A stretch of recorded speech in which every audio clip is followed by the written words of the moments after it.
లాగా తన తోటి వ్యక్తి కోసం ఆయన కూడా మరణించాడు. ప్రియమైనటువంటి క్రీస్తు మనందరి కోసం మరణించాడు. కారణం ఏంటి? ఆయన మనల్ని ప్రేమించాడు. ఎందుకు ప్రేమించాడు?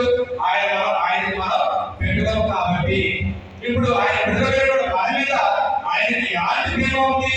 హద్దులు లేనటువంటి ప్రేమ ఉంది, బౌండరీస్ లేనటువంటి ప్రేమ ఉంది. ఎంతవరకు అంటే చివరికి మరణించే ప్రేమ ఆయనకి మన మీద ఉంది అటువంటి సత్యాన్ని మనం గుర్తించాలి.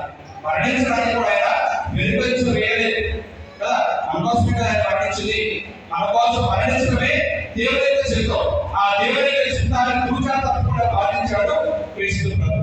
ఆ శిలువ మీద మరణించడం ద్వారా అంత ప్రేమని ఆయన మనకు పంచుకున్నాడంటే ఎలాంటి అద్భుతమైనటువంటి ప్రేమని క్రీస్తు మనతో పంచాడు కాబట్టి ఆయన శిలువ మీద ఉండగలిగాడు. మరి ఈ రోజు నేషనల్ కూడా ఆ విధంగా తోటి వ్యక్తి కోసం మరణించగలిగాడు అంటే కారణం ప్రేమైనటువంటి ఆయన పొందినటువంటి ప్రేమ దేవుని వచ్చినటువంటి ప్రేమ.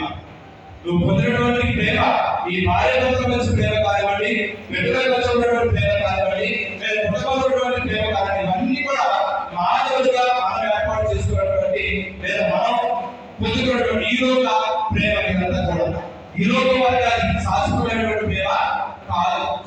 శాశ్వతమైనటువంటి ప్రేమ కాదు. ఈ లోకంలో మనం ఏర్పాటు చేసుకున్నటువంటి ఈ ప్రేమని మనం కలిగి ఉన్నట్లయితే మన తోటి వ్యక్తుల మీద మన ప్రేమని చూపించగలం. అలా కాకుండా దేవుడు మనకు అనుగ్రహించినటువంటి ఈ క్రీస్తు ప్రభు మన మీద చూపినటువంటి ప్రేమని మనం అలవర్చుకోగలిగితే ఆ ప్రేమ ద్వారా నీవనే నీ పొరుగు వారిని ప్రేమించినటువంటి ఆత్మని పాటించినటువంటి క్రైస్తవులుగా మనం ఉండగలుగుతాం. ప్రేమైనటువంటి సహోదరి సహోదరులారా,